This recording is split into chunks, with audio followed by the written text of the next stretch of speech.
जलती हुई मानव आकृति क्षितिज रेखा के पार उड़ी और एक क्षण बाद अचानक हवा में रुक गई। उसके शरीर पर लगी मोटी सफेद लौ भी धीरे धीरे गायब हो गई। एक बार जब लौ पूरी तरह से गायब हो गई तो एक युवा व्यक्ति का नाजुक और सुंदर चेहरा सामने आया। युवक की काली आंखें धीरे से झपक गई क्योंकि उसने अपना सिर पीछे झुका लिया। उसकी आंखों में उतार चढ़ाव तेजी से दूर हो गया और एक युवा व्यक्ति की चालाकी और जीवंतता ने उसकी जगह ले ली। शिक्षक, अभी अभी क्या हुआ?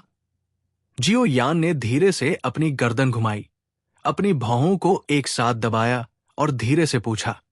उसकी जिज्ञासा स्वाभाविक रूप से इस बारे में थी कि याओ लाओ का पहले से पक्का हमला अचानक क्यों टूट गया। यह आपकी आस्तीन में उस चीज का काम है। याओ लाओ ने असहाय होकर उत्तर दिया। क्या ये हड्डी को ठंडा करने वाली लौ के लिए अपनी क्यूई को अलग करने के लिए नहीं था? मुझे डर है कि यू जी और सापलोग ये महसूस कर लेते कि ये क्यूई रानी मेडुसा की थी। ये वो है? ये सुनकर जियाओ यान एक पल के लिए चुप हो गया। उसकी हथेली उसकी आस्तीन में घुस गई और उसने सावधानी से 7 रंगों वाले छोटे सांप को बाहर निकाला, जिसका पूरा शरीर जेड की तरह गर्म था। उसने उसे अपनी हथेली पर रखा और ध्यान से देखा। जियाओ यान के ध्यान को महसूस करते हुए 7 रंगों वाले छोटे सांप ने भी अपना छोटा सिर ऊपर उठाया। उसने अपनी पीली बैंगनी रंग की आंखें झपकाई जो आध्यात्मिकता से भरी थी।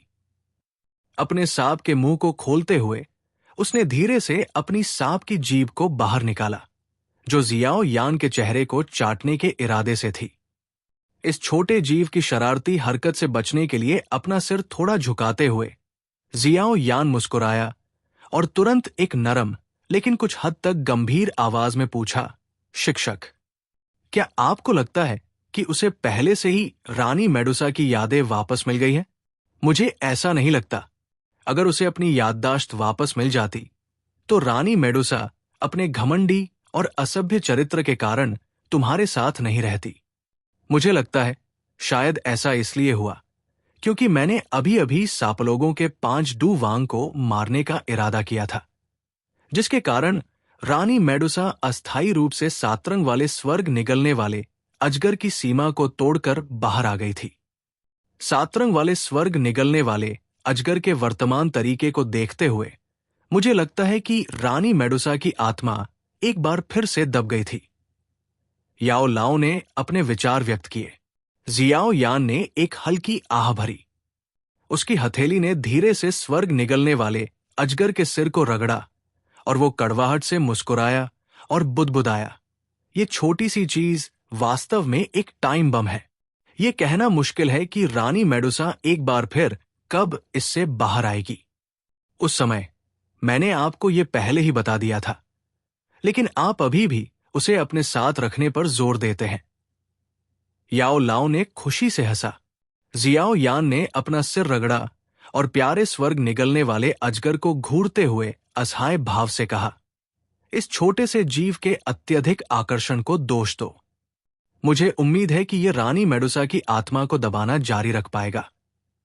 स्टोरेज रिंग से amethyst wing lion birth essence की एक बोतल निकालते हुए जियाओ यान ने स्वर्ग निगलने वाले अजगर में इसकी कुछ बूंदें डाली। फिर छोटे जीव ने संतुष्टि में अपनी सांप की जीभ को बाहर निकाला और आलस से जियाओ यान की आस्तीन में घुस गया। स्वर्ग निगलने वाले अजगर को खुश करने के बाद जियाओ यान की निगाहें उसके नीचे के रेगिस्तान में घूम गई और धीरे धीरे कुछ दूरी से एक खास जगह पर उतरी। उसने अपना सिर नीचे किया और अपने पैरों के नीचे पीली रेत को घूरते हुए धीरे से कहा, यही जगह होनी चाहिए। जियाओ यान की हथेली धीरे धीरे खुली, रेत के टीले पर निशाना साधा और थोड़ा शांत हो गया। अचानक उसकी हथेली से एक बहुत बड़ा चूषण बल निकला। चूषण बल के तहत उसके नीचे के क्षेत्र में पीली रेत अचानक आसमान की ओर उमड़ पड़ी। जैसे ही पीली रेत हटाई गई, अचानक उसके नीचे कुछ मीटर गहरा एक काला छेद दिखाई दिया। छेद के भीतर एक हरे रंग का कमल का आसन लटका हुआ था, जो एक हल्की चमक बिखेर रहा था। ये देखकर कि ग्रीन लोटस कोर फ्लेम पूरी तरह सुरक्षित है, जियो यान ने राहत की सांस ली। उसके हाथ ने इशारा किया और हरा कमल तुरंत एक हरे रंग की रोशनी में बदल गया, जो जियो यान की हथेली की ओर बढ़ गया। जियो यान ने ग्रीन लोटस सीड को अपने हाथ में लिया और लगातार बढ़ती हुई छोटी हरी रंग की लौ को एक नजर से देखा, जो कुछ हद तक गर्म चमक से नशे में थी। चलो रेगिस्तान के बाहरी हिस्से में चलते हैं, वो जगह थोड़ी सुरक्षित होनी चाहिए। उसके बाद एक शांत जगह खोजें और स्वर्गीय लौ को निगल ले। जियो यान के दिल में स्वर्गीय लौ की इच्छा को समझते हुए याओ लाओ ने तुरंत सुझाव दिया। ठीक है। जियो यान ने गंभीरता से अपना सिर हिलाया। उसने स्टोरेज रिंग से एक एनर्जी रिकवरी पिल निकाली और उसे अपने मुंह में डाल लिया। चबाने की हरकत के साथ उसने उसे अपने शरीर में निगल लिया। फिर उसने ग्रीन लोटस सीड को उठाया और रेगिस्तान के बाहरी इलाकों की ओर पागलों की तरह उड़ना शुरू कर दिया। जैसे ही जियाओ यान का शरीर पीले रेत से भरे आसमान में गायब हो गया, टाइगर रेगिस्तान के भीतर स्वर्गीय ज्वाला के लिए आत्मा को झकझोर देने वाली लड़ाई आखिरकार किसी की पूरी जीत के साथ समाप्त हो गई। लगभग आधे दिन की उड़ान भरने और रास्ते में 13 ऊर्जा रिकवरी गोलियां खाने के बाद जियाओ यान आखिरकार और धीरे धीरे टाइगर रेगिस्तान के बाहरी क्षेत्रों में पहुंच गया।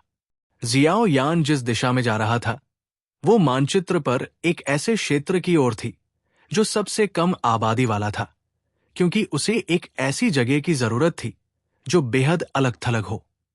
जब आसमान में गर्म सूरज धीरे धीरे डूब गया और पूरी तरह से क्षितिज से नीचे गिर गया, तो आखिरकार नीरस पीली रेत में कुछ मुरझाई हुई घास दिखाई दी। वो कुछ और समय तक उड़ता रहा और एक बार फिर उसकी नजर में एक नया हरा रंग दिखाई दिया। दूर क्षितिज में एक राजसी पहाड़ की छोटी चोटी धीरे धीरे दिखाई देने लगी। पहाड़ की चोटी को देखकर जियाओ यान, जिसने पूरे दिन लंबी दूरी तय की थी, ने आखिरकार अपनी सुन्न हो चुकी भुजाओं को हिलाते हुए एक लंबी सांस ली। डू क्यूई की थकावट के कारण दिखाई देने और गायब होने वाले बैंगनी बादल के पंख एक बार फिर बहुत अधिक सक्रिय हो गए। जियाओ यान ने अपने पंख फड़फड़ाए, एक काली रोशनी में बदल गया और सीधे दूरी पर राजसी पहाड़ पर जा गिरा। 10 मिनट बाद जियाओ यान धूल के बादल उड़ाते हुए पहाड़ की तलहटी में उतरा। वर्तमान में उसके पूरे शरीर पर काले लबादे पर छोटी पीली रेत की एक परत जमी हुई थी। उसने अपने सिर से रेत के साथ मिला पसीना पोंछा। अपनी आस्तीन से बेतरतीब ढंग से अपना चेहरा पोंछने के बाद उसने इसे पूरी तरह से गंदा कर दिया और बेहद लापरवाह दिखाई देने लगा। उतरने के बाद जियाओ यान की अभिव्यक्ति कुछ हद तक पीली और गंभीर थी। उसने तेजी से ग्रीन लोटस सीड को अपने बगल में रखा और जल्दी से स्टोरेज रिंग से एक एनर्जी रिकवरी पिल निकाली और उसे अपने मुंह में ठूंस लिया। उसके पास याओ लाओ से बात करने का समय भी नहीं था, इससे पहले कि वो तेजी से प्रशिक्षण फॉर्म प्रदर्शित करता और अपने डू क्यू को ठीक करने के लिए प्रशिक्षण मोड में प्रवेश करना शुरू कर देता। जियाओ यान को अपनी यात्रा पर तेजी से आगे बढ़ने के लिए एनर्जी रिकवरी पिल का सहारा मिला, लेकिन औषधीय गोली आखिरकार एक बाहरी वस्तु थी। बार बार डू क्यू को ठीक करने के लिए उन पर निर्भर रहने से उसका शरीर आसानी से उस पर निर्भर हो जाएगा। अगर वो लंबे समय तक बार बार इसका इस्तेमाल करता रहा, तो उसके शरीर की डू क्यू को ठीक करने की क्षमता धीरे धीरे इस हद तक कम हो सकती है कि अंत में गोलियों के बिना किसी भी तरह की डू क्यू रिकवरी प्रभावी रूप से बेकार हो जाएगी। ये कल्पना करना मुश्किल था, लेकिन अगर एक डू प्रैक्टिशनर डू क्यू को ठीक करने की क्षमता खो देता है, तो क्या उसे अभी भी डू प्रैक्टिशनर कहा जा सकता है? इस प्रकार इतने लंबे समय तक यात्रा पर तेजी से आगे बढ़ने के बाद उतरने के बाद जियाओ यान के लिए सबसे महत्वपूर्ण बात यह थी कि वो अपने शरीर में क्यू पथों को जल्दी से सक्रिय करे और डू क्यू को ठीक करना शुरू करे। लगभग 1 घंटे तक प्रशिक्षण का समय जारी रहा, इससे पहले कि जियाओ यान ने धीरे धीरे अपनी आंखें खोली। उसने एक गहरी, थोड़ी पीली, बदबूदार सांस छोड़ी। अपनी कुछ सुन्न मांसपेशियों को मोड़ने के बाद वो कड़वाहट से मुस्कुराया और कहा, हालांकि फ्लेम मंत्र वर्तमान में बैंगनी लॉ को निगलने के बाद मध्य हुआंग स्तर तक विकसित हो गया है। ये अभी भी एक हुआंग वर्ग क्यूई विधि है। ये मेरे उपभोग का समर्थन करने के लिए अपर्याप्त है। अगर मेरे पास मेरा समर्थन करने के लिए इतनी बड़ी संख्या में ऊर्जा वसूली गोलियां नहीं होती तो मैं इतने लंबे समय तक टिक नहीं पाता। उफ, है, निश्चिंत रहें। इस बार, एक बार जब आप स्वर्गीय लॉ को सफलतापूर्वक निगल लेंगे तो फ्लेम मंत्र निश्चित रूप से जुआन वर्ग में विकसित हो पाएगा। जब वो समय आएगा तो जुआन वर्ग क्यूई विधि वाले आप उसी स्तर के क्यूई विधि वाले अधिकांश मजबूत लोगों को पार करने में सक्षम होंगे। याओ लाओ ने मुस्कुराते हुए सांत्वना दी। उम्मीद है मैं अपना सर्वश्रेष्ठ प्रदर्शन करूंगा। अपना सिर झुकाते हुए जियाओ यान ने जमीन पर सुंदर हरे कमल के आसन को देखा और अपने होठों को कसकर बंद कर लिया। उन दृढ़ता से दबाए हुए होठों से एक हठ धीरे धीरे रिस रहा था। जियाओ यान को स्वर्गीय ज्वाला में निहित ऊर्जा के बारे में जरा भी संदेह नहीं था। हालांकि विभिन्न वर्गों में क्यू विधि के विकास के लिए बहुत अधिक ऊर्जा की आवश्यकता थी, जो कि 2J और 2She जैसे स्तरों के बीच 10 गुना से भी अधिक थी। जियाओ यान का मानना था कि ग्रीन लोटस कोर फ्लेम में निश्चित रूप से ये भयावह ऊर्जा थी। अन्यथा इसमें महाद्वीप के असंख्य शक्तिशाली लोगों को अपने सामने झुकाने की योग्यता नहीं थी। ताजा पहाड़ी हवा की एक गहरी सांस लेने के बाद जियाओ यान ने ग्रीन लोटस सीड को उठाया और उसे अपने सामने रख दिया। उसकी आंखें कमल के केंद्र में हरे रंग की ज्वाला के अंकुरों के समूह को ध्यान से देख रही थी, जो आध्यात्मिकता से भरपूर थी। उसके चेहरे पर एक हल्की संतुष्टि और कड़वाहट झलक रही थी। 2 साल पहले जब उसे वो रहस्यमयी काला स्क्रॉल मिला था तो उसने अपने दिल की गहराई में कहीं समझ लिया था कि स्वर्गीय ज्वाला की तलाश करना उसका आजीवन मिशन होगा। केवल स्वर्गीय ज्वाला को बार बार निगलने के माध्यम से ही वो धीरे धीरे शिखर की ओर कदम बढ़ा पाएगा। यदि वो महाद्वीप के स्वर्णिम शिवालय के शीर्ष पर खड़ा होना चाहता था और सब कुछ अनदेखा करना चाहता था तो उसे लगभग पागलपन की हद तक प्रयास करने की आवश्यकता थी।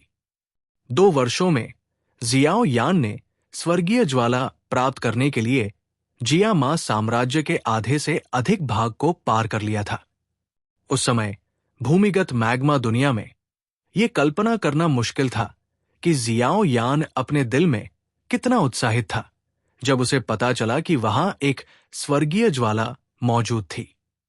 हालांकि जब उसने 2 सिर वाले ज्वाला आत्मा सर्प के साथ लगभग मौत से लड़ने के बाद केवल एक खाली हरा कमल प्राप्त किया तो वो निराश हो गया, लेकिन उसने फिर भी हार नहीं मानी। इस प्रकार दृढ़ निश्चय ने निम्नलिखित कार्य किए जिससे उनके बारे में सुनने वाले किसी भी व्यक्ति को लगेगा कि जियाओ यान पागल है। एक 2She की ताकत के साथ वो अकेले ही उजाड़ रेगिस्तान में घुस गया और सापलोगों की जाति के इलाके में घुस गया जिसे मनुष्य निषिद्ध स्थान मानते थे। उसने ये सब अकेले ही किया। रेगिस्तान में अपनी यात्रा के दौरान वो मृत्यु देवता की दरांती पर नाच रहा था। फिर भी वो बाल बाल बच गया क्योंकि वह उसकी आत्मा को ले जा सकता था।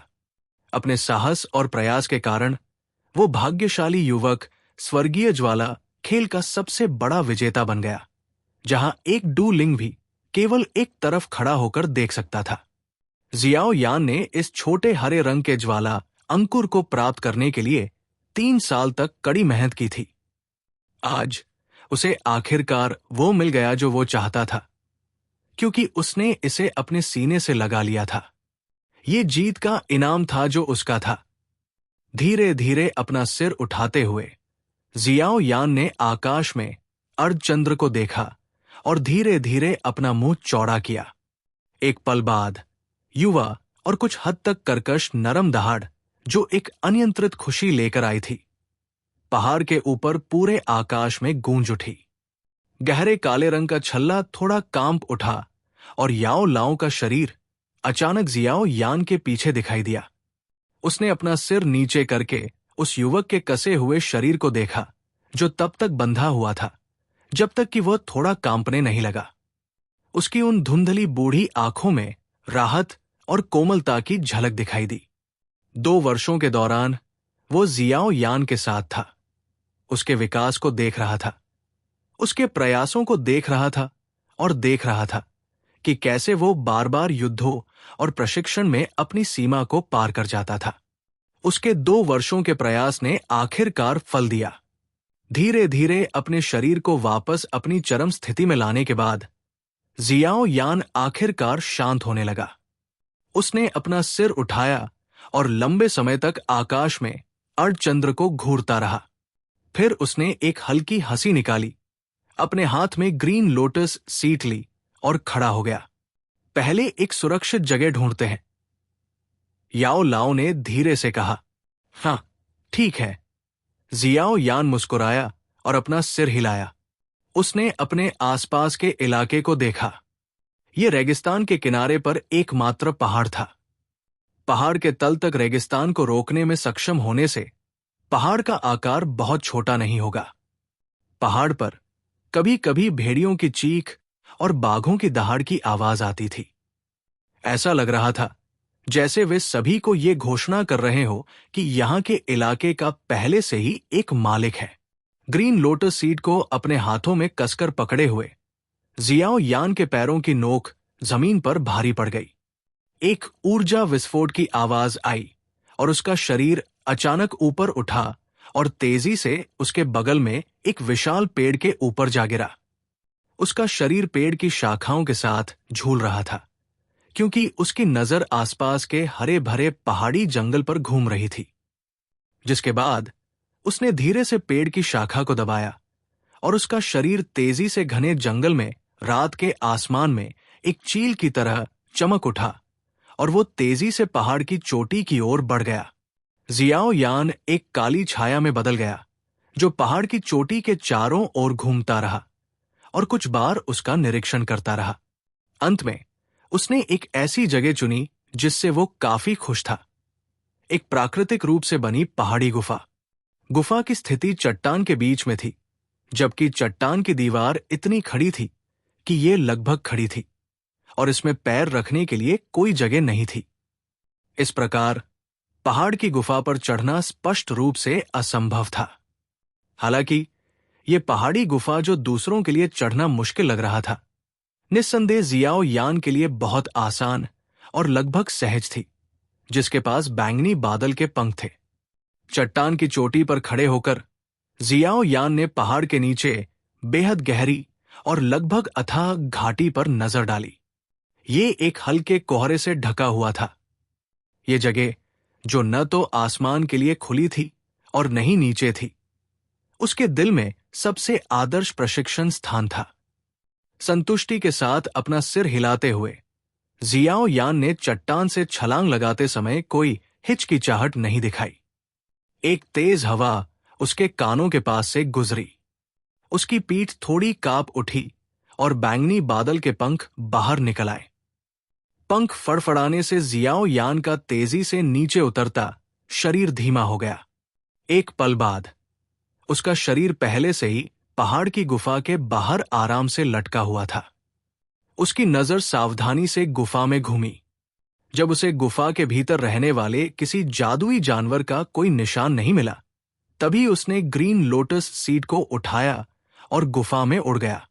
हालांकि गुफा बहुत बड़ी नहीं थी, लेकिन जियाओ यान के इस्तेमाल के लिए यह पर्याप्त बड़ी थी।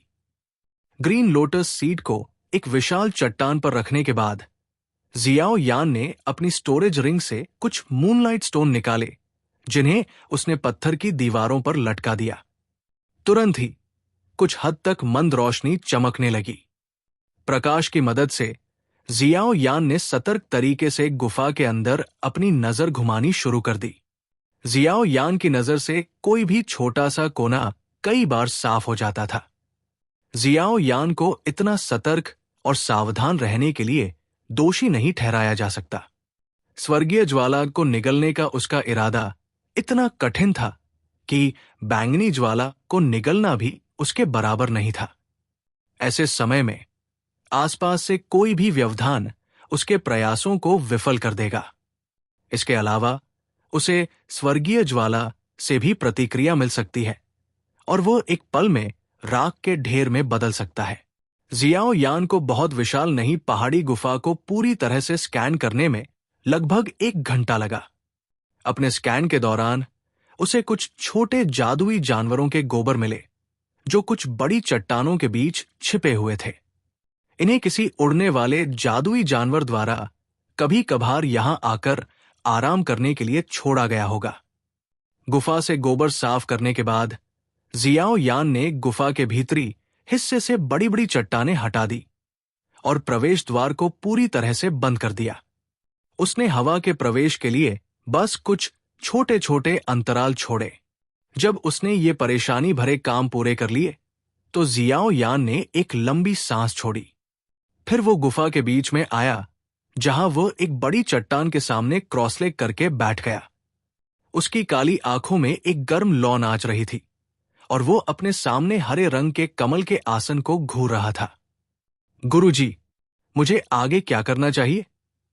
जियाओ यान ने अपनी लार निगलते हुए अपने दिल में धीरे से पूछा और उसकी हथेली में कुछ पसीना आ गया। पहले अपनी जरूरत की सारी चीजें निकाल लो। याओ लाओ रिंग से बाहर निकल आया। उसके बूढ़े चेहरे पर एक गंभीरता थी जो पहले कभी नहीं थी।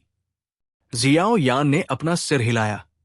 उसकी उंगली ने स्टोरेज रिंग को टैप किया और एक छोटी पारदर्शी जेड बोतल निकाली।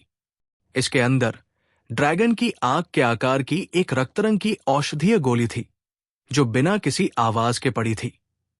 बोतल की सतह के प्रतिबिंब के माध्यम से रक्तरंग की औषधीय गोली कुछ हद तक छायादार दिखाई दी। जब बोतल थोड़ी हिली तो ऐसा लगा कि उसके भीतर एक अदृश्य तरल हिल रहा है।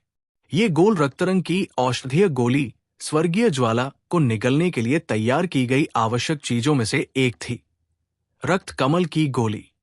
रक्त कमल की गोली को बाहर निकालने के बाद जियाओ यान ने स्टोरेज रिंग के भीतर से एक और छोटा जेड बॉक्स निकाला जिसे उसने धीरे से साफ चट्टान की सतह पर रख दिया।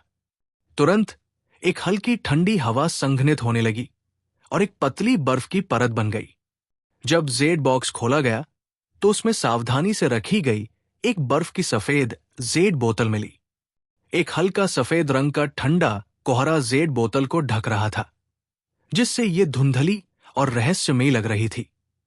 बर्फ की सफेद जेड की बोतल में जो चीज रखी हुई थी वो थी आइसी स्पिरिट कोल्ड फाउंटेन जिसे पाने के लिए जियाओ यान ने गुते के हाथों से अपनी पूरी कोशिश की थी। याओ लाओ ने अपना सिर हिलाया क्योंकि उसकी नजर इन 2 चीजों पर पड़ी जिन्हें अनोखे खजाने के तौर पर जाना जाता था। उसने अपनी उंगली हिलाई और एक हल्की ग्रे रंग की रोशनी अचानक उसकी उंगली की नोक से धीरे धीरे उठी। ग्रे रंग की रोशनी हवा में एक बार घूमी और फिर धीरे धीरे चट्टान की सतह पर उतरी। फिर चमक गायब हो गई जिससे उसमें छिपी चीज सामने आ गई। ये एक ग्रे रंग का पत्थर था जो अंगूठे के आकार का था। पत्थर जेड की तरह चिकना था और उसमें जरा भी दोष नहीं था। पत्थर के बीच में एक हल्के नीले रंग की चमक थी जो धीरे धीरे हिल रही थी, बिल्कुल एक छोटे कीड़े की तरह जिसमें जीवन शक्ति थी। क्या ये तथाकथित स्वीकृति आत्मा है? जियाओ यान कुछ हद तक हैरान होकर पूछ ही नहीं सका क्योंकि उसकी नजर इस थोड़े विनम्र दिखने वाले छोटे पत्थर पर थी। ये वास्तव में एक स्वीकृति आत्मा है, एक अत्यंत दुर्लभ प्राकृतिक और अजीब सामग्री।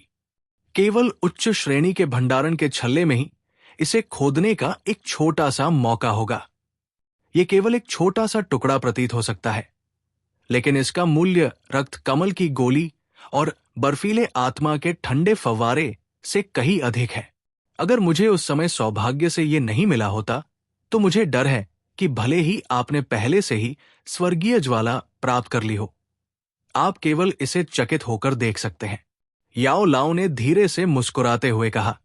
अपना सिर हिलाते हुए जियो यान ने अपने हाथ पर भंडारण की अंगूठी पर नजर डाली। ये एक निम्न श्रेणी की भंडारण अंगूठी थी, लेकिन इसकी कीमत हजारों सोने के सिक्कों के बराबर थी। अगर ये मध्यम श्रेणी की भंडारण अंगूठी होती तो इसका मूल्य कम से कम 10 गुना अधिक होता। जहां तक उच्च श्रेणी की भंडारण अंगूठियों की बात है, इस श्रेणी की भंडारण अंगूठियां मूल रूप से बिना किसी बाजार मूल्य वाली श्रेणी में आती थी। कुछ बड़े कबीले उच्च श्रेणी की भंडारण अंगूठी को अपनी संपत्ति के प्रतीक या प्रतीक के रूप में भी इस्तेमाल करते थे। डूक्यूई महाद्वीप में केवल शक्तिशाली लोगों या शक्तिशाली समूहों के नेताओं के पास उच्च श्रेणी की भंडारण अंगूठी प्राप्त करने की योग्यता होगी। इस स्पष्टीकरण से ऐसी चीज की दुर्लभता की सीमा को समझा जा सकता है। उच्च श्रेणी की भंडारण अंगूठी की तुलना में यह स्वीकृति आत्मा निस्संदेह बहुत दुर्लभ थी, लगभग दयनीय होने की हद तक। इसे फीनिक्स के पंख या ड्रैगन के सींग के रूप में वर्णित करना शायद अतिशयोक्ति नहीं होगी। जियो यान ने सावधानीपूर्वक और सावधानी से तीनों वस्तुओं की जांच की, इससे पहले कि वो अपनी नजर हरे कमल पर ले जाए। उसकी नजर कमल के बीच में हरे रंग की लौ पर गौर से घूर रही थी और उसने धीरे से अपना मुंह चाटा। लालसा और इच्छा ने उसके पूरे चेहरे को ढक लिया। इसे छोड़ दो, याओ लाओ ने गंभीरता से कहा। हां, जियो यान ने अपना सिर हिलाया और हरे कमल के आसन के निचले हिस्से को अपनी हथेली से पकड़ लिया। उसकी आध्यात्मिक धारणा ने तेजी से उसमें घुसपैठ की, कमल के आसन और हरे कमल की कोर लौ को अलग कर दिया, जिसके बाद उसने सावधानीपूर्वक ग्रीन लोटस सीड को खींच लिया। ग्रीन लोटस सीड के बंधन खोने के बाद वो मूल रूप से छोटी हरी रंग की लौ अचानक कुछ गुना बढ़ गई। पलक झपकते ही हरे रंग की लौ का अंकुर ज्वाला के एक समूह में बदल गया जो हवा में लटक रहा था। जैसे जैसे लौ का आकार बढ़ता गया, पहाड़ की गुफा में तापमान भी बहुत तेजी से बढ़ा। पहाड़ की गुफा के शीर्ष पर चट्टान की दीवार पहले ही चुपचाप पिघल चुकी थी, जिससे एक सिर के आकार का छेद बन गया था। माथे से पसीना पोंछने के लिए हाथ आगे बढ़ाने के बाद जियाओ यान 2 छोटे कदम पीछे हट गया और अपना सिर ऊपर उठाया। उसके चेहरे पर गंभीरता थी, क्योंकि वो उठती हरी रंग की लौ को देख रहा था। हालांकि उसका दिल पहले ही शांत होने की पूरी कोशिश कर चुका था, फिर भी उसकी हथेलियां अनायास ही कांप उठीं। अब मैं क्या करूं? जियाओ यान ने अपनी कांपती आवाज में पूछा और बलपूर्वक शांत होने का नाटक किया। स्वर्गीय ज्वाला को निगलने से जो शक्ति पैदा होगी वो बहुत शक्तिशाली होगी। इसलिए मैं अपनी आध्यात्मिक शक्ति का उपयोग करके पूरी गुफा को घेर लूंगा। अन्यथा इस पहाड़ का आधा हिस्सा स्वर्गीय ज्वाला द्वारा भस्म हो सकता है, इससे पहले कि तुम इसे पूरी तरह से निगल सको। याओ लाओ ने जियाओ यान के कंधों को थपथपाते हुए उसे सांत्वना देते हुए गहराई से कहा। हां, जियाओ यान ने जल्दी से अपना सिर हिलाया। हालांकि ऐसा कहना अशुभ लग सकता है, लेकिन बीमा के तौर पर तुम हरे कमल के ऊपर बैठो। अगर कुछ भी हो जाए तो हरा कमल आपकी जान बचा सकता है, अन्यथा भले ही मैं ही क्यों न हो, आपकी जान बचाने के लिए जरूरी समय पर आपको बचाना मुश्किल होगा। आखिरकार आपको अपने शरीर में स्वर्गीय ज्वाला को निगलना ही होगा। ये एक बेहद खतरनाक काम है। याओ लाओ ने असहाय होकर कहने से पहले एक पल के लिए हिचकिचाया। जियाओ यान ने कड़वाहट से मुस्कुराते हुए अपना सिर हिलाया।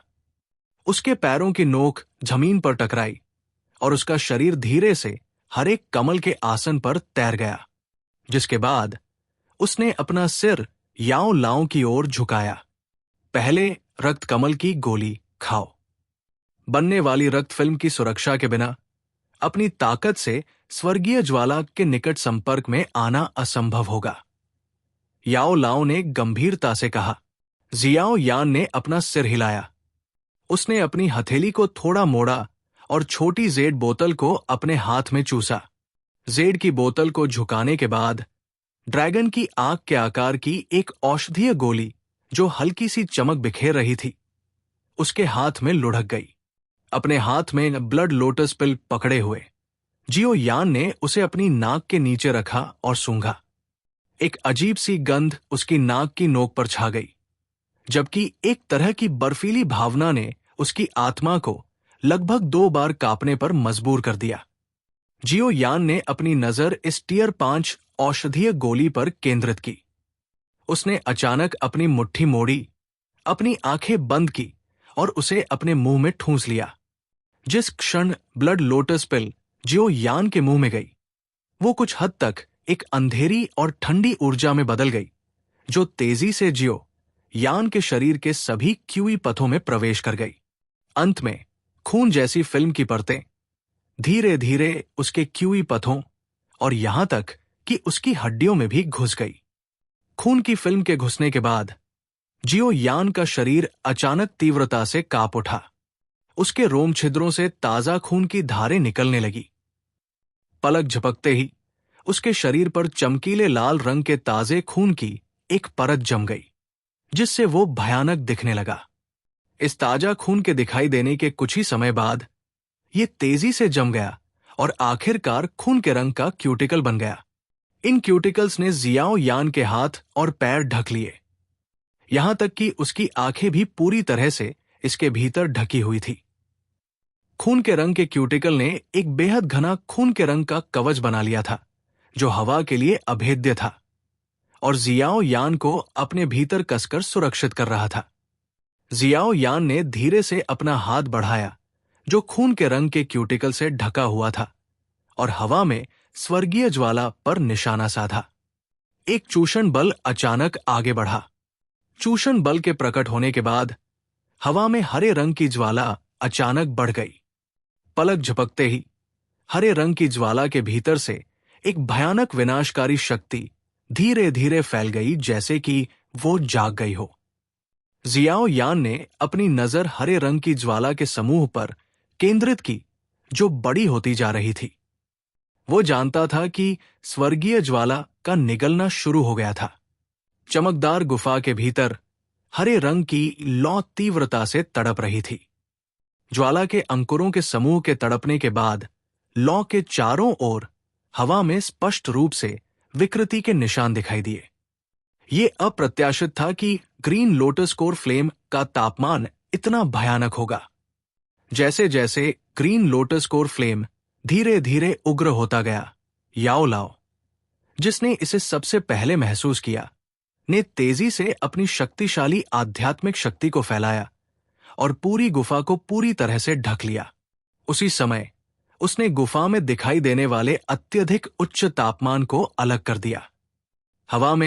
हवा से बढ़े हुए हरे रंग की लौ पलक झपकते ही लगभग 100 गुना बढ़ गई।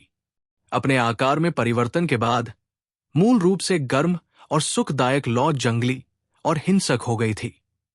लौ तड़पते हुए सीटी बजाती हुई चींची ध्वनि निकालती थी। गर्म हरी लौ से आसपास की हवा भी जलकर राख हो गई। जियाओ यान ने अपना ध्यान हवा में विशाल हरी लौ पर केंद्रित किया और फिर अपना सिर घुमाकर याओ लाओ को देखा। उसने याओ लाओ के सिर हिलाने का इंतजार किया। फिर उसने गर्म हवा की एक गहरी सांस ली। उसका हाथ, जो खून के रंग के क्यूटिकल से ढका हुआ था, कांपते हुए हरी लौ पर लक्षित हुआ और एक हिंसक चूषण बल छोड़ा। स्वर्गीय लौ को चूसते समय चूषण बल, जो आमतौर पर एक विशाल चट्टान को आसानी से चूस सकता था, केवल स्वर्गीय लौ को हवा के माध्यम से धीरे धीरे आगे बढ़ाने में सक्षम था। इसके अलावा हर बार जब आकारहीन चूषण बल ग्रीन लोटस कोर फ्लेम के संपर्क में आता था, तो यह केवल 2 से 3 सेकंड तक ही टिक पाता था, इससे पहले कि यह भयानक गर्मी से जलकर राख हो जाए। इसलिए भले ही जियाओ यान और ग्रीन लोटस कोर फ्लेम केवल कुछ मीटर की दूरी पर रहे हों, लेकिन डू क्यूई की थकावट बहुत अधिक थी। जियाओ यान की आंखें हरे रंग की लौ को ध्यान से देख रही थी, जो धीरे धीरे आगे बढ़ रही थी। उसकी सांसें कुछ तेज चल रही थी और उसका माथा पसीने से लथपथ था। पसीना उसके चेहरे की आकृति के साथ बहता हुआ नीचे की ओर बह रहा था। रक्त के रंग के क्यूटिकल से प्रतिबिंब के नीचे ये चमकीले लाल, ताजे रक्त की बूंदें लग रही थी। जैसे जैसे ग्रीन लोटस कोर फ्लेम धीरे धीरे करीब आती गई, उससे निकलने वाली भयानक ऊष्मा ऊर्जा ने याओ लाओ के चेहरे को भी चौंका दिया। स्पष्ट रूप से इस स्वर्गीय लॉ में निहित ऊर्जा, जिसे स्वर्गीय लॉ रैंकिंग में 19वें स्थान पर रखा गया था, उसकी अपेक्षाओं से भी अधिक लग रही थी। जब विशाल हरे रंग की लॉ जियाओ यान के सामने लगभग 1 मीटर की दूरी पर रुकी, तो उससे निकलने वाली भयानक गर्मी ने अभी भी कठोर हरे पत्थर के कुछ हिस्से को धीरे धीरे टूटने का कारण बना दिया। भले ही याओ लाओ ने गुफा के अंदर को अलग करने के लिए अपनी आध्यात्मिक शक्ति का उपयोग किया था, एक पल बाद कुछ विशाल पत्थर कई छोटे पत्थरों में बदल गए, जिन्हें हरे रंग के महीन पाउडर के ढेर में जला दिया गया। याओ लाओ का चेहरा गंभीरता से भर गया था, क्योंकि उसने उस विशाल हरे रंग की लौ को देखा जो जियाओ यान के सामने रुक गई थी। याओ लाओ के शरीर की कुछ धुंधली सतह अचानक पानी की लहर की तरह तीव्रता से हिलने लगी। अपने शरीर के परिवर्तन को देखकर याओ लाओ की अभिव्यक्ति थोड़ी बदल गई। उसके हाथों की जोड़ी ने बिजली की तरह पदार्थ में मुहरे बना ली और एक धीमी चीख निकाली। तुरंत मोटी सफेद रंग की लौ तेजी से उसके शरीर से उठी और धीरे धीरे रुक गई। जब उसने पूरे शरीर को ढक लिया, हड्डी को ठंडा करने वाली लौ को बुलाने के बाद याओ लाओ एक बार फिर शांत हो गया। उसने कुछ छोटे कदम पीछे लिए, एक गंभीर बूढ़े चेहरे के साथ तड़पती हुई हरे रंग की लौ को गौर से देखा और जल्दी से कहा, अपने हाथों को हरे रंग की लौ में बढ़ाओ। लौ के समूह के बीच में ज्वाला के बीज का एक टुकड़ा बनना चाहिए। इसे बाहर निकालो, जल्दी करो। याओ लाओ के शब्दों को सुनकर जियाओ यान का शरीर थोड़ा कांप उठा। रक्त के रंग के क्यूटिकल के नीचे 2 आंखें चौड़ी खुली हुई थी। जियाओ यान ने अविश्वास में अपने मुंह के कोने को खींचा, अपना हाथ लौ में बढ़ाया। क्या वो मृत्यु की तलाश नहीं थी? अचंभित विचार उसके दिल में तेजी से कौंध गया। एक पल बाद उसने अपने मन को उसकी स्तब्ध अवस्था से शांत किया। चूंकि याओ लाओ ने उसे यह बताया था, तो उसे वैसा ही करना चाहिए जैसा कहा गया था। उसे स्वर्गीय ज्वाला निगलने का जरा भी अनुभव नहीं था, इसलिए वो केवल याओ लाओ के हर आदेश का पालन कर सकता था। हालांकि स्वर्गीय ज्वाला निगलते समय कोई भी छोटी सी गलती स्वर्गीय ज्वाला की प्रतिक्रिया का परिणाम होगी, जो व्यक्ति को राख के ढेर में बदल देगी। जियाओ यान याओ लाओ को बिना किसी शर्त के भरोसा देने में सक्षम था। जियाओ यान ने बिना किसी को बताए अचानक अपना सिर उठाया और फिर अपनी ठुड्डी हिलाई। वो हरे रंग की ज्वाला को ध्यान से देख रहा था, जो करीब आ रही थी। उसका हल्का सा कांपता हुआ हाथ हल्का सा खुलता और बंद होता, किसी भी क्षण स्वर्गीय ज्वाला पर आक्रमण करने के लिए तैयार। जब green lotus core flame Xiao Yan से लगभग 2 से 3 फीट की दूरी पर एक स्थान पर पहुंची, तो आसपास की कठोर पहाड़ी चट्टानी जमीन पहले से ही एक बड़े छेद में जलकर राख हो चुकी थी। ये परिणाम कुछ ऐसा था जो याओ लाओ के सुरक्षा के प्रयासों के बावजूद हुआ। अगर याओ लाओ आध्यात्मिक शक्ति से सुरक्षा वापस ले लेते, तो पूरा पर्वत शिखर बहुत ही कम समय में राख के ढेर में जलकर राख हो जाता। हरे कमल ने एक हल्की हरे रंग की चमक उत्सर्जित की जब जियाओ यान अपने कमल के आसन पर क्रॉस लेग करके बैठा था। चमक की इस परत ने जियाओ यान को स्वर्गीय लौ के तापमान के एक बड़े हिस्से को रोकने में मदद की। इसके साथ ही अभी भी कुछ अवशिष्ट तापमान था जो अंदर घुसने में कामयाब रहा, जिससे रक्त के रंग की क्यूटिकल चमकीले लाल तरल की बूंदों का निर्माण कर रही थी। जियाओ यान की गहरी काली आंखों में हरे रंग की राक्षसी और विदेशी लौ की झलक दिख रही थी। जब उसने उस विशाल लौ को देखा जो उसके सामने रुकी हुई थी, उसका गला थोड़ा सा मुड़ा, फिर उसने अपने दांतों को जोर से भींचा और धीरे धीरे अपना हाथ, जो खून के रंग के क्यूटिकल से ढका हुआ था, ग्रीन लोटस कोर फ्लेम के समूह में बढ़ाया।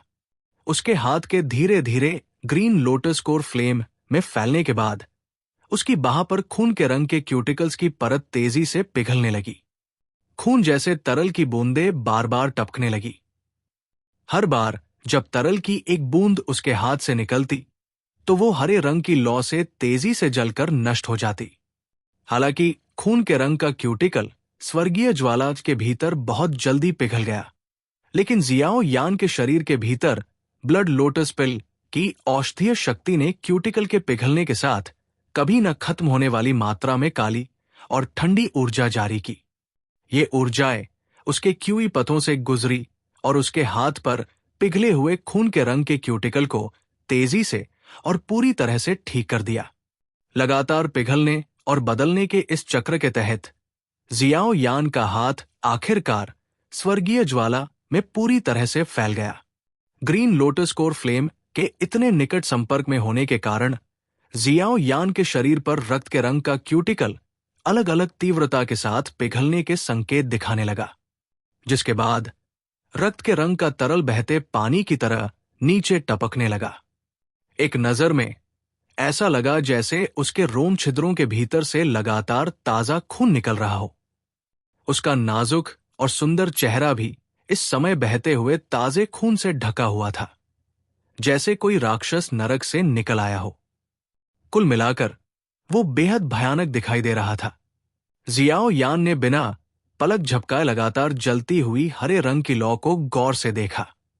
उसका हाथ तेजी से स्वर्गीय लौ के भीतर समा गया। ये पहली बार था जब वो किसी स्वर्गीय लौ के इतने निकट संपर्क में आया था जिस पर किसी का नियंत्रण नहीं था। हालांकि कुछ विचित्र नवीनता थी, लेकिन बेचैनी और आशंका अधिक थी। इस तरह की स्थिति में अगर उसके हाथ पर खून के रंग का क्यूटिकल समय पर नहीं बदला गया तो जियाओ यान कुछ ही सेकंड में राख के ढेर में बदल जाएगा। खून के रंग के क्यूटिकल के नीचे से जियाओ यान के माथे से पसीना टपक रहा था, जो उसकी आंखों में घुस रहा था। नमकीन पसीने से उसकी आंखों में दर्द और सूजन थी, लेकिन उसने एक बार भी अपनी आंखें झपकाने की हिम्मत नहीं की।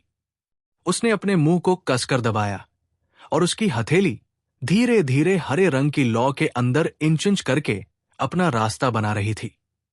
जब जियाओ यान ग्रीन लोटस कोर फ्लेम की ज्वाला के बीज की तलाश कर रहा था तो वो स्वर्गीय ज्वाला के उच्च तापमान से हैरान और चकित हुए बिना नहीं रह सका।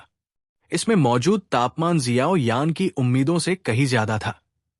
हालांकि उसने बहुत सी चीजें तैयार की थी, फिर भी ग्रीन लोटस कोर फ्लेम द्वारा लाया गया भयानक उच्च तापमान धीरे धीरे रक्तरंग के क्यूटिकल और ग्रीन लोटस ऊर्जा कवर की सुरक्षा को पार कर गया, जिससे जियाओ यान की त्वचा जो उनके नीचे छिपी हुई थी लाल हो गई, बिल्कुल एक जलते हुए गर्म लोहे की तरह। जियाओ यान ने तीव्र जलन के दर्द को सहते हुए अपने दांत भींच लिए। अपनी आंखों के कोने से उसने तेजी से अपने आसपास की चीजों पर नजर डाली और यह देखकर कुछ हद तक हैरान रह गया कि छोटी सी गुफा अपने मूल आकार से 2 गुना बड़ी हो गई थी। इस समय ग्रीन लोटस कोर फ्लेम को जियाओ यान के इरादों का एहसास हो गया था। तुरंत ये घूमने लगा और आसपास के स्थान में मौजूद प्राकृतिक ऊर्जा ने दंगा करना शुरू कर दिया। बहुरंगी धब्बेदार ऊर्जा धीरे धीरे बहने लगी, बिल्कुल एक रंगीन नदी की तरह बेहद चमकदार दिखाई दे रही थी। बहुरंगी धब्बेदार ऊर्जा ग्रीन लोटस कोर फ्लेम के आसपास घूमती रही। कभी कभी लौ की एक लौ उस पर झपट पड़ती। तुरंत ही ये गोल आकार के धब्बेदार ऊर्जा वलय कुत्ते द्वारा कुतर दिए गए डोनट्स की तरह दिखाई देने लगे तथा इनके किनारे गायब और टूटे हुए हो गए। ग्रीन लोटस कोर फ्लेम के अचानक उठने के बाद गुफा के भीतर मूल रूप से भयानक तापमान तुरंत तेजी से बढ़ गया। तापमान में अचानक तेज वृद्धि के कारण पहाड़ी गुफा के भीतर का वातावरण तेजी से टूटने लगा। कई बड़ी दरारें चुपचाप फैल गई और केवल एक पल में उन्होंने पूरी पहाड़ी गुफा को ढक लिया। अंदरूनी हिस्से को देखते हुए जो इतना क्षतिग्रस्त हो गया था कि उसमें छेद हो गए थे, शायद ये बहुत पहले ही ढह गया होता अगर याओ लाओ का समर्थन न होता। क्या भयानक विनाशकारी शक्ति है! अगर इसे किसी शहर में फेंका जाए तो ये 1 घंटे के भीतर एक बड़े शहर को जलाकर राख कर सकती है। पहाड़ी गुफा के अंदरूनी हिस्से को देखते हुए, जिसमें केवल एक पल में भारी बदलाव आया था, जियाओ यान के चेहरे पर धड़कन उभर आई। उसने जल्दी से याओ लाओ की ओर अपनी नजर घुमाने से पहले ये शब्द बुदबुदाए। इस समय याओ लाओ के चेहरे पर तनाव भरा हुआ था, क्योंकि वो हरे रंग की लौ की हर हरकत को देख रहा था। जियाओ यान को देखते हुए याओ लाओ का तनावग्रस्त चेहरा थोड़ा नरम हो गया और जियाओ यान को एक आरामदायक मुस्कान दी। जियाओ यान ने याओ लाओ की जोरदार मुस्कान का सामना किया और सिर हिलाया। अचानक उसकी भौहें ऊपर उठ गई। उसके चेहरे पर एक अनियंत्रित खुशी छा गई, क्योंकि उसने जल्दी से अपना सिर घुमाया, अपनी निगाहें हरे रंग की लौ के भीतर केंद्रित की। हाथ जो खून के रंग के क्यूटिकल से ढका हुआ था, हरे रंग की लौ के भीतर पागलों की तरह इधर उधर पकड़ने लगा। एक पल बाद तेजी से नाचता हुआ हाथ अचानक सख्त हो गया। धीरे धीरे जियाओ यान के मुंह के कोने पर एक मुस्कान चढ़ गई। एक तरफ याओ लाओ ने जियाओ यान की अभिव्यक्ति को देखकर राहत की एक बड़ी सांस ली। हालांकि ब्लड लोटस पिल द्वारा जमा हुआ रक्त कवच मजबूत था, लेकिन यह स्वर्गीय ज्वाला द्वारा लंबे समय तक तड़पने का सामना नहीं कर सका। एक बार जब रक्त कवच अपनी ऊर्जा की थकावट के कारण वाष्पीकृत हो गया, तो इस बार स्वर्गीय ज्वाला को निगलने का जियाओ यान का प्रयास विफल घोषित किया जाना चाहिए। जियाओ यान के हाथ ने किसी ऐसी चीज को कसकर पकड़ लिया जिसका पदार्थ वास्तविक बीज जैसा था। उसने अपने हाथ को कस लिया और अपनी हथेली से जलन को सहते हुए धीरे धीरे अपने हाथ को हरे रंग की लौ के भीतर से बाहर निकाला। जब जियाओ यान का हाथ आखिरकार हरे रंग की लौ से बाहर निकल गया, तो उसने पाया कि हरे रंग का लावा तरल पदार्थ उसकी हथेली में छटपटा रहा था। क्या ये ग्रीन लोटस कोर फ्लेम का ज्वाला बीज है? हरे रंग के लावा के उस टुकड़े को घूरते हुए, जो भयावह तापमान उत्सर्जित कर रहा था, जियाओ यान ने अपनी आंखें झपकाई और धीरे से बुदबुदाया। ग्रीन लोटस कोर फ्लेम ज्वाला बीज के वापस चले जाने के बाद जियाओ यान के सामने मौजूद हरे रंग की विशाल ज्वाला तुरंत धीरे धीरे सिकुड़ने लगी। कुछ देर बाद ये छोटी छोटी हरे रंग की लपटों में बदल गई और जियाओ यान के हाथ में मौजूद हरे रंग के लावा में समा गई। ये ग्रीन लोटस कोर फ्लेम का मूल ज्वाला बीज है। इसके आकार को कम मत समझिए। जब इसे शुरू में बनाया गया था, तो ये आधे पहाड़ की चोटी के आकार जितना विशाल रहा होगा। हालांकि पृथ्वी द्वारा हजारों वर्षों तक बनाए जाने के बाद इसका आकार लगातार छोटा होता गया है। इसका आकार किसी की हथेली के आकार तक संकुचित होने के बाद ही ये एक छोटी सी ज्वाला आत्मा का निर्माण कर पाएगा।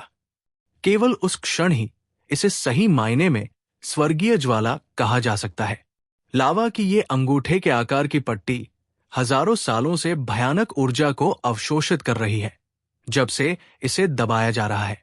आप बस कल्पना कर सकते हैं, अगर ऐसी कोई चीज पूरी तरह से फट जाए तो कितना भयंकर विनाश होगा।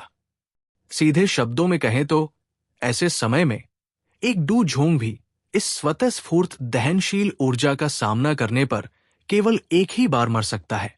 याओ लाओ ने जियाओ यान की हथेली में हरे रंग के लावा को देखा, जो एक कीड़े की तरह था, और उसने धीरे से कहा, मरने के लिए। हो। जियाओ यान ने एक लंबी सांस छोड़ी और चुपचाप अपना सिर हिलाया। उसने सावधानी से हरे रंग के लावा की उस पट्टी को अपनी हथेली में पकड़ लिया।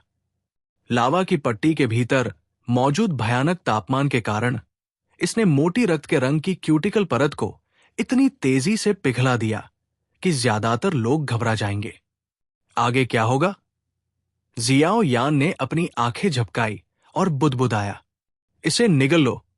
याओ लाओ के शरीर पर मोटी सफेद लौ कुछ समय के लिए बेकाबू होकर कांप उठी। उसने अपनी पुरानी आवाज में शांति बनाए रखने की पूरी कोशिश की, लेकिन फिर भी वो थोड़ी हिल रही थी। जियाओ यान को जो कदम उठाने की जरूरत थी, वो स्वर्गीय लौ को निगलने का सबसे खतरनाक कदम था। चाहे किसी के शरीर का बाहरी हिस्सा कितना भी मजबूत और दृढ़ क्यों न हो, उसके शरीर का अंदरूनी हिस्सा हमेशा उसके लिए सबसे कमजोर हिस्सा होगा। स्वर्गीय लॉ के बारे में भूल जाओ, जिसमें बहुत विनाशकारी शक्ति थी। अगर कोई छोटी सी भी हानिकारक चीज उसके शरीर में प्रवेश कर जाती तो वो एक मजबूत व्यक्ति को न तो जीने में सक्षम महसूस कराती और न ही मरने में। टीएल, न जीने में सक्षम महसूस करना और न ही मरने में अत्यधिक दर्द पीड़ा। याओ लाओ के शब्दों को सुनकर जियाओ यान का हाथ, जो green lotus core flame law के बीज को कसकर पकड़े हुए था, कुछ बार अस्पष्ट तरीके से कांप उठा। उसने अपना सिर थोड़ा नीचे किया और अपनी गहरी काली आंखों से धीरे धीरे तड़पते हुए ज्वाला के बीज को गौर से देखा। उसकी काली और सफेद आंखों में संघर्ष देखा जा सकता था। चाहे जियाओ यान का चरित्र कितना भी शांत क्यों न हो, इस तरह के जीवन या मृत्यु के निर्णय का सामना करने पर उसका दिल अपरिहार्य रूप से कुछ आतंक और आशंका महसूस करेगा। उसे कौन दोषी ठहरा सकता है? आखिरकार वो जो निगलने वाला था वो एक बेहद बेचैन बम था। इस बम के निगलते ही उसके शरीर को राख में बदलने की बहुत अधिक संभावना थी। जियाओ यांग की चुप्पी के बाद गुफा के भीतर का वातावरण शांत हो गया। घुटन भरी गर्म हवा गुफा के चारों ओर मंडराती रही और फिर उसमें बनी कुछ दरारों के साथ आगे बढ़ी। याओ लाओ ने भी जियाओ यान के थोड़े कांपते हाथ को देखते हुए धीरे से आह भरी। जियाओ यान की हिचकिचाहट के कारण उसके चेहरे पर कोई निराश भाव नहीं था। स्वर्गीय ज्वाला को निगलने के अनुभव के कारण वो इस बात को बहुत स्पष्ट रूप से जानता था कि इस समय किसी का हृदय और आत्मा कितनी अनिश्चित होगी। उनका कहना है कि जब वो हड्डी को ठंडा करने वाली ज्वाला को निगल रहा था तो उसने ज्वाला के बीज को भी पकड़ रखा था और लगभग 1 घंटे तक मूर्खतापूर्ण तरीके से कांपता हुआ बैठा रहा, इससे पहले कि वो अंततः ये विचार अपना ले कि वह मरने वाला है, क्योंकि उसने ज्वाला के बीज को चबाया और हिंसक तरीके से ज्वाला के बीज को अपने पेट में डाल लिया। उस युवक को संघर्षरत चेहरे के साथ ज्वाला के बीज को ले जाते हुए देखकर याओ लाओ भी चुप रहा। उसने सांत्वना के लिए कोई शब्द कहने के लिए अपना मुंह नहीं खोला।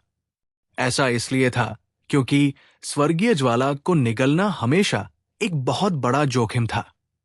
हालांकि उन्होंने उसके अनुरोध के अनुसार रक्त कमल की गोली और अन्य चीजें तैयार की थी, लेकिन ये चीजें केवल स्वर्गीय ज्वाला को निगलने की सफलता दर को थोड़ा बढ़ा सकती थी। उनके मोटे अनुमान के अनुसार यदि रक्त कमल की गोली और अन्य सहायक वस्तुएं मौजूद न हो तो स्वर्गीय ज्वाला को सफलतापूर्वक निगलने की संभावना 1% भी नहीं थी। उनके साथ सफलता की संभावना लगभग 10% तक बढ़ सकती थी।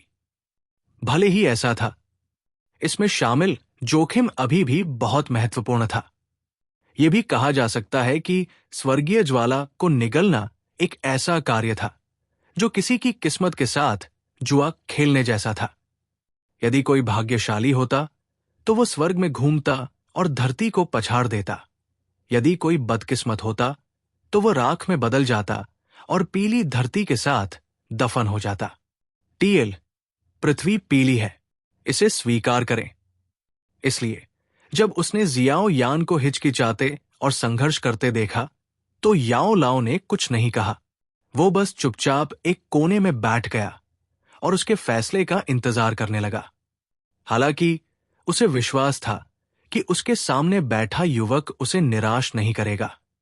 3 साल के कठिन प्रशिक्षण ने याओ लाओ को उस युवक के दिल में छिपी क्रूरता और जिद्दीपन को पूरी तरह से समझने का मौका दिया था। युवक ने स्वर्गीय ज्वाला के लिए बहुत प्रयास किया था। अब जब फल देने का समय आ गया है तो उसका चरित्र निश्चित रूप से उसे हार मानने नहीं देगा। चूंकि तुम हार नहीं मानोगे तो इसे लपक लो। जीना या मरना, मजबूत या कमजोर, इसी पल से चुना जाएगा। याओ लाओ की आंखें थोड़ी झुक गई और वो अपने दिल में धीरे से बुदबुदाया। समय चुपचाप बीतता गया। एक पल में चुपचाप बैठे युवक का शरीर अचानक थोड़ा कांप उठा। उसने गर्म हवा की एक लंबी सांस ली और अपना सिर थोड़ा ऊपर उठाया, जिससे उसके चेहरे का वो हिस्सा दिखाई दिया जो धीरे धीरे अपरिपक्वता से बच रहा था। उसने याओ लाओ की ओर थोड़ा मुस्कुराया, जो अभी भी बगल में अपनी चुप्पी बनाए हुए था, और फिर जियो याओ ने अपने हाथ में ज्वाला बीज लहराया। एक नरम आवाज में उसने कहा, गुरु, मैं शुरू कर रहा हूं। यह सुनकर याओ लाओ के बूढ़े चेहरे पर एक संतुष्ट और कोमल मुस्कान दिखाई दी। उसने अपना सिर थोड़ा हिलाया और धीरे से कहा, मैं आपकी सफलता की कामना करता हूं।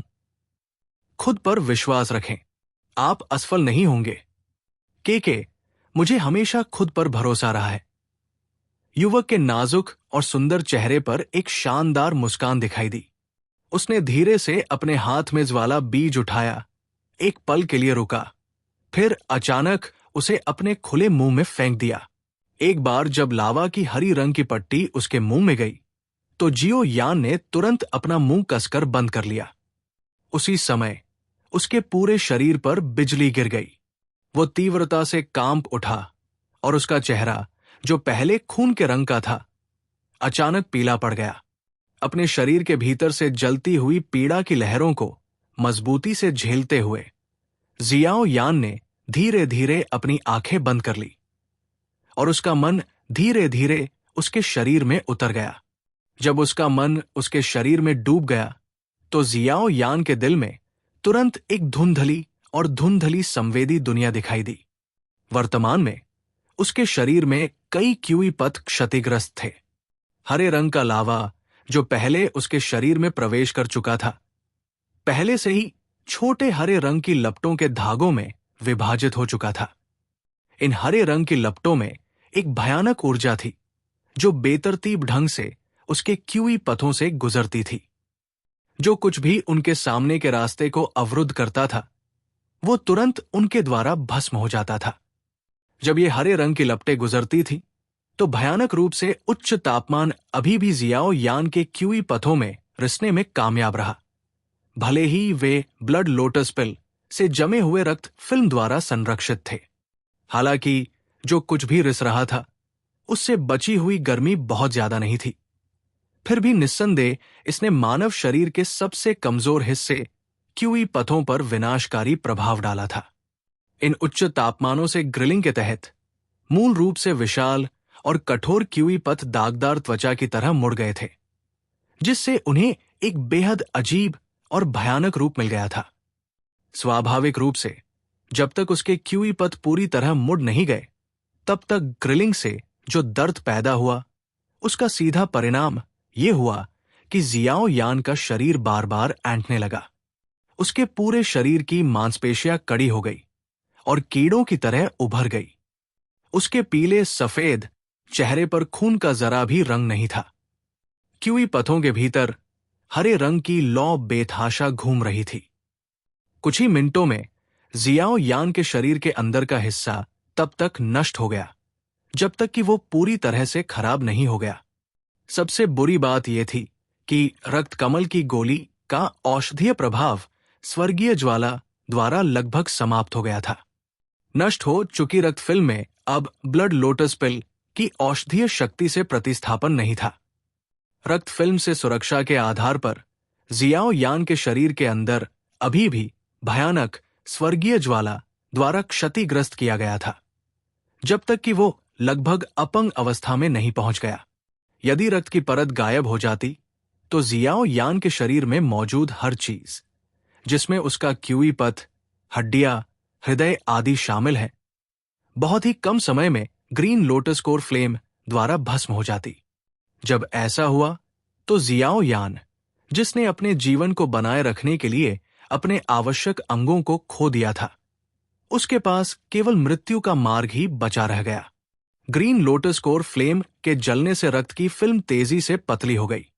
जैसे ही रक्त की फिल्म पारदर्शी अवस्था में बदल गई, जहां वो वाष्पित होने वाली थी, एक गर्म और ठंडी वस्तु को जियाओ यान के हाथ में दबाया गया। उसी समय याओ लाओ की गंभीर आवाज सुनाई दी, आईसी स्पिरिट कोल्ड फाउंटेन का सेवन करें।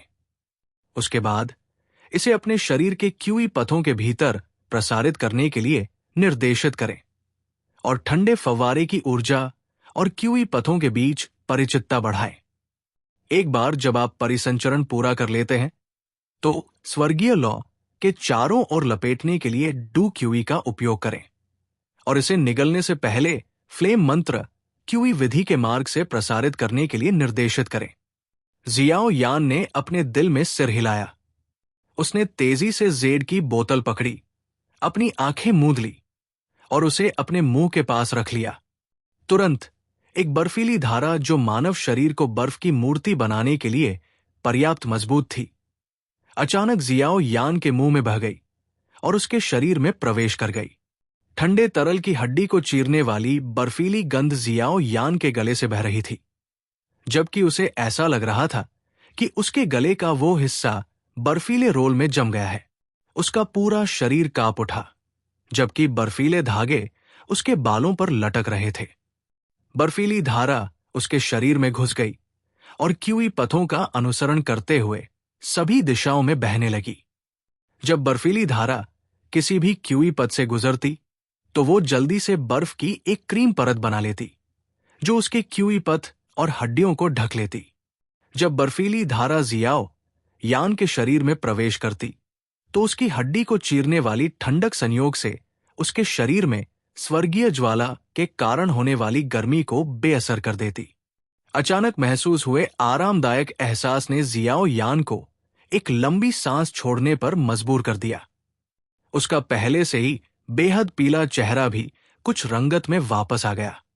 जैसे ही बर्फीली परत उसके शरीर के हर हिस्से को ढकने लगी, जियाओ यान का मन भी उसके क्यूई पथों से गुजरने वाली ग्रीन लोटस कोर फ्लेम की एक किरण के संपर्क में आने का प्रयास करने लगा। हालांकि उसके शुरुआती संपर्क ने जियाओ यान को बहुत तेज सिर दर्द महसूस कराया। इस तरह की स्वर्गीय ज्वाला ऊर्जा स्वभाव से बेहद जंगली थी। ये एक जिद्दी बैल को वापस खींचकर उसे आदेश पालन करवाने जैसा था और स्पष्ट रूप से ये आसान काम नहीं था। ज्वाला को नियंत्रित करने का उसका प्रयास विफल होने के बाद जियाओ यान ने इसके कारण हार नहीं मानी। उसने अपने दिमाग को प्रेरित किया और लगातार स्वर्गीय ज्वाला की इस किरण को नियंत्रित करने का प्रयास किया। एक विफलता, दो विफलताएं, तीन विफलताएं। अज्ञात संख्या में असफल होने के बाद जियाओ यान, जिसने तब तक प्रयास किया था जब तक कि वो लगभग सुन्न नहीं हो गया था, अचानक उसके दिल की धड़कनें बढ़ गई। उसने जल्दी से अपने मन को स्थिर किया और वो अप्रतिबंधित खुशी से भर गया, क्योंकि उसने महसूस किया कि ग्रीन लोटस कोर फ्लेम की वो किरण जो इस क्यूई पथ से बेतरतीब ढंग से गुजरी थी, वास्तव में उस मार्ग पर जाने लगी थी जिस पर उसका मन उसे खींच रहा था।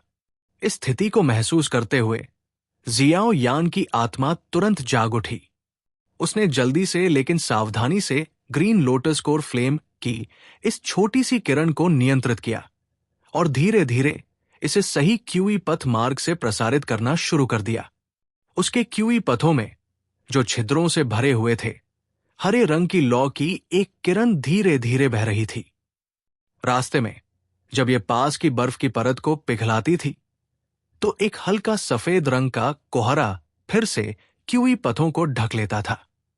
एक पल बाद सफेद वाष्प कुछ बर्फीले क्रिस्टल में बदल जाती थी, जो क्यूई पथ के चारों ओर चिपक जाती थी, जो क्यूई पथ को स्वर्गीय लौ के क्षरण से बचाने के लिए एक अवरोध बनाती थी।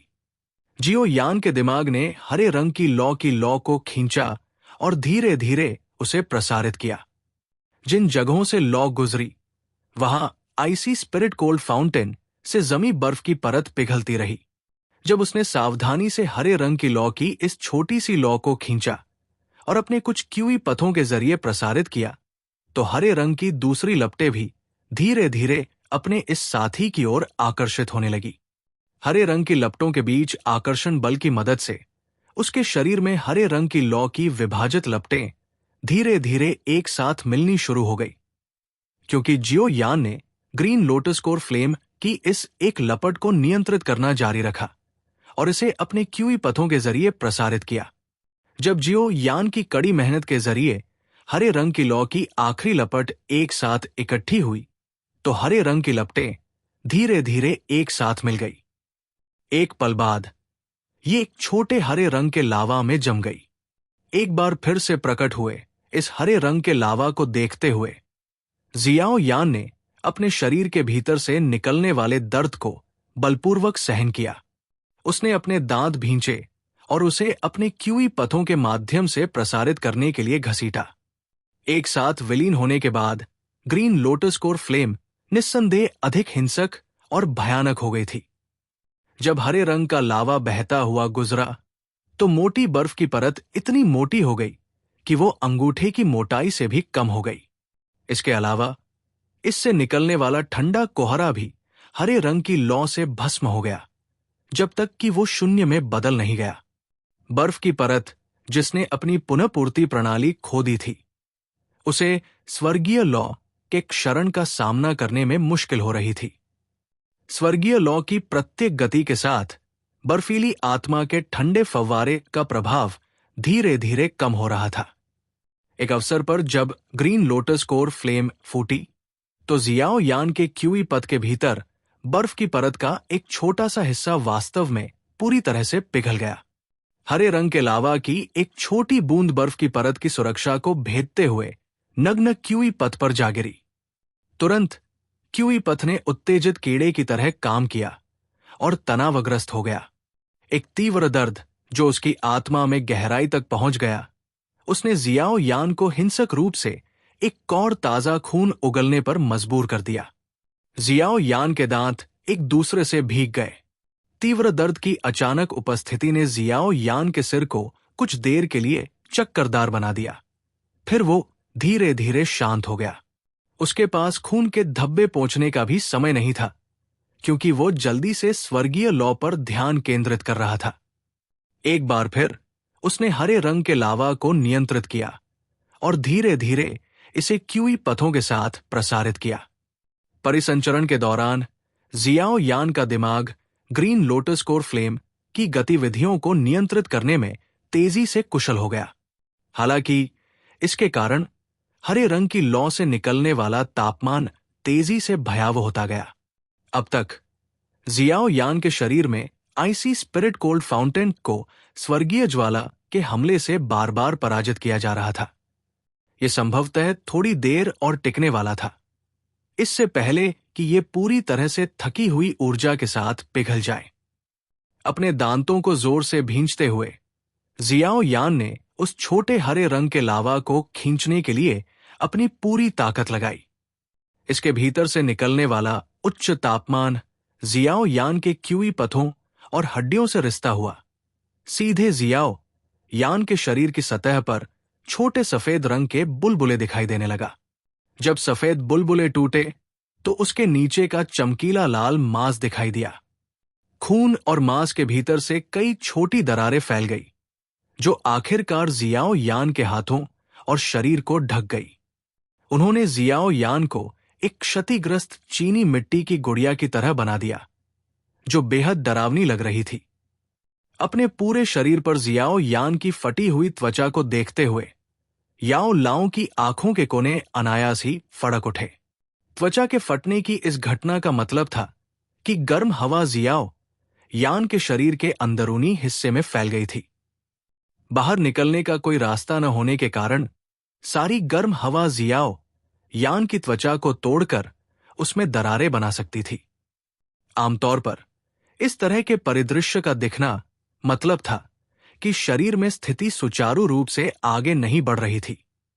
ऐसा इसलिए था क्योंकि अगर ऊर्जा का उछाल होता तो जियाओ यान की त्वचा की सतह के सीधे फट जाने की संभावना अधिक होती। याओ लाओ का बूढ़ा चेहरा तेजी से बदल गया। उसके हाथ मुट्ठी में कसकर बंधे हुए थे और बार बार ढीले पड़ रहे थे। उसे अपने दिल में डर को दबाने में काफी समय लगा। वो चुपचाप किनारे पर इंतजार करता रहा। जियाओ यान को बीच में रोकने के लिए जरा सी भी आवाज निकालने की हिम्मत नहीं जुटा पाया। वर्तमान जियाओ यान ने अपने शरीर की सतह पर हो रहे बदलावों को नजरअंदाज कर दिया। इसके बजाय उसने अपना सारा ध्यान पहले से ही हरे रंग के लावा पर लगा दिया था, जो उसके क्यूई पथों का एक चक्र पूरा करने वाला था। जब हरे रंग का लावा मुख्य क्यूई पथ से बहता था, तो आखिरकार ये एक पूर्ण चक्र पूरा कर लेता था। इस समय जियो यान स्पष्ट रूप से महसूस कर सकता था कि उसके मन और ग्रीन लोटस कोर फ्लेम के बीच का संबंध थोड़ा और मौन हो गया था। हरे रंग के लावा के अंतिम परिसंचरण को पूरा करने के बाद जियाओ यान के शरीर में अचानक डू क्यूई की लहर उठी।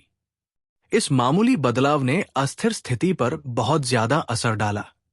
डू क्यूई के हल्के कंपन के कारण जियाओ यान के पूरे शरीर में भरी गर्म हवा जियाओ यान की बाह से हिंसक रूप से बाहर की ओर बहने लगी और अपने साथ मांस और खून का एक बड़ा टुकड़ा ले गई।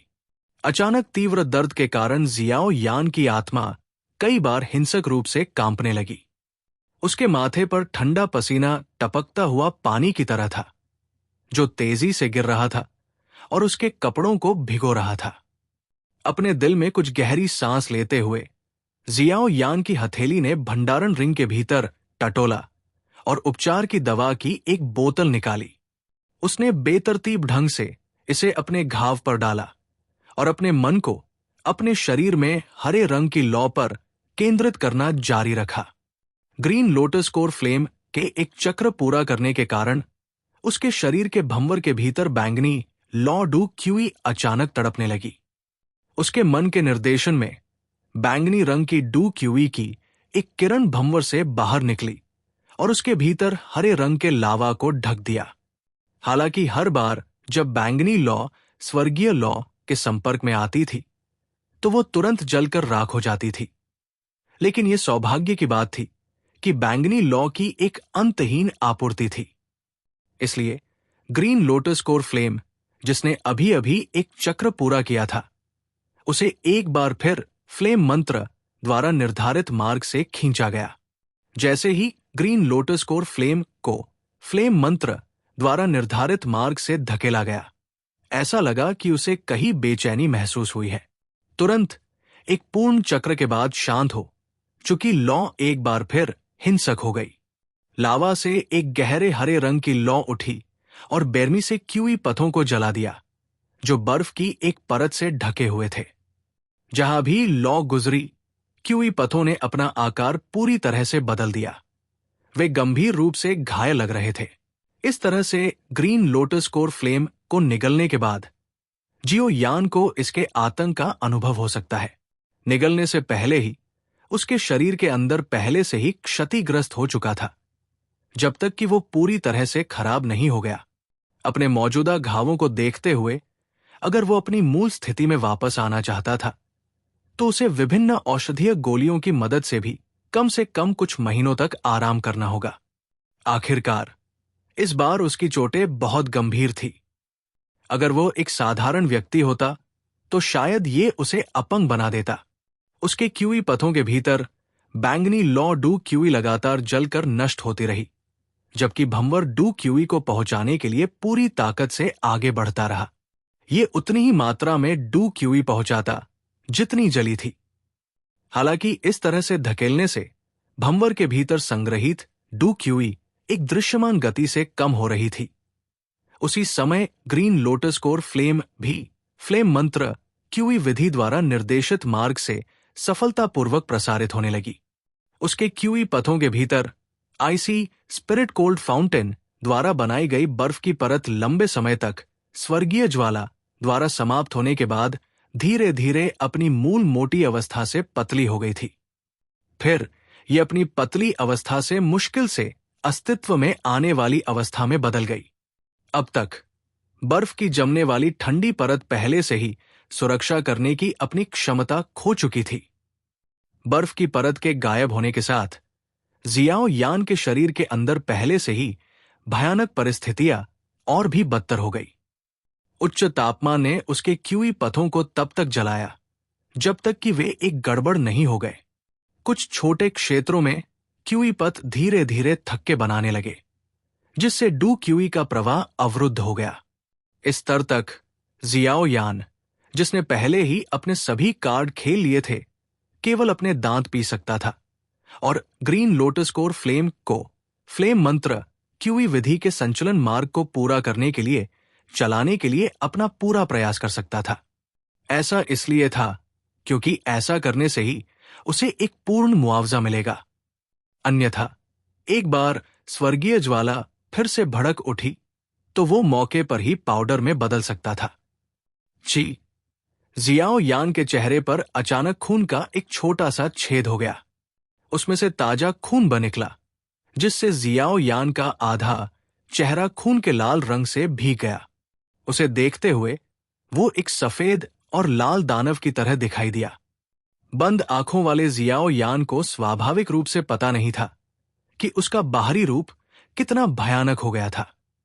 वो केवल अस्पष्ट रूप से महसूस कर सकता था कि उसके चेहरे पर अचानक एक तीव्र दर्द दिखाई दिया, जिसके बाद उसने अपना सारा ध्यान डू क्यूई को प्रसारित करने, उस हरे रंग के लावा को खींचने पर केंद्रित किया, जिसका प्रतिरोध लगातार तीव्र होता जा रहा था और लॉ मंत्र क्यूई तकनीक का अंतिम पथ पूरा कर रहा था।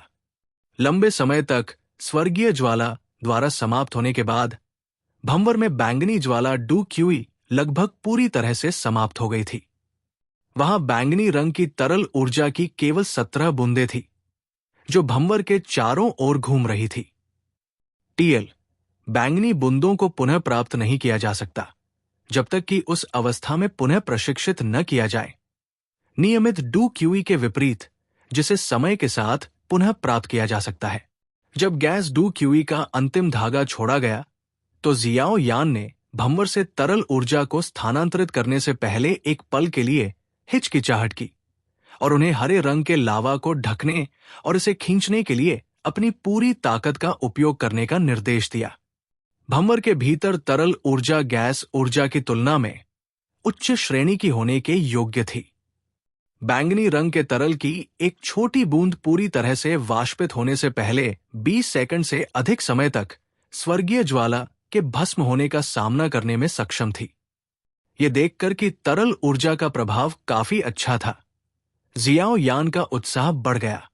उसने किसी और चीज की परवाह नहीं की, क्योंकि उसने सीधे और लगातार भंवर के भीतर से तरल ऊर्जा की बूंदों को वापस खींच लिया और फिर हरे रंग के लावा पट्टी को अपने क्यूई विधि द्वारा संकेतित मार्ग के अंतिम खंड से गुजरने के लिए प्रेरित किया। भंवर में बैंगनी रंग की तरल ऊर्जा की 17 बूंदें तब तक खत्म हो गई जब तक कि केवल 3 बूंदें ही नहीं बची।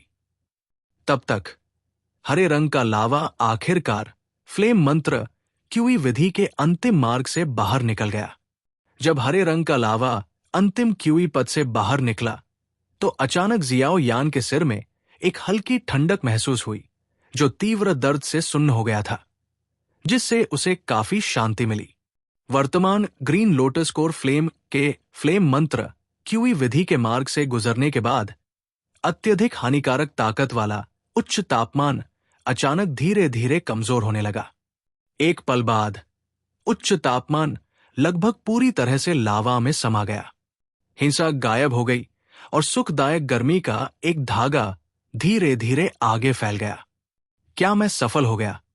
पहाड़ की गुफा के भीतर याओ लाओ ने जियाओ यान को देखा, जिसके पूरे शरीर पर त्वचा का एक टुकड़ा भी नहीं था, जो अच्छी स्थिति में था, और उसने जोर से आह भरी। उसके चेहरे पर एक संतुष्टि भरी मुस्कान दिखाई दी और उसने थोड़ा सिर हिलाया। उसकी उंगली ने धीरे से झटका मारा और चट्टान की सतह पर मौजूद छोटी सी स्वीकृति आत्मा एक ग्रे चमक में बदल गई, जो सीधे जियो यान के शरीर में जा घुसी।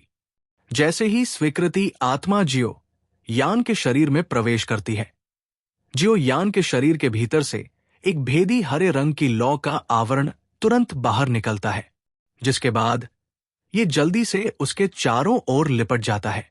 उस पर तड़पती हुई गर्म हरी लौ ने जियो यान से सभी की नजरें अलग कर दी।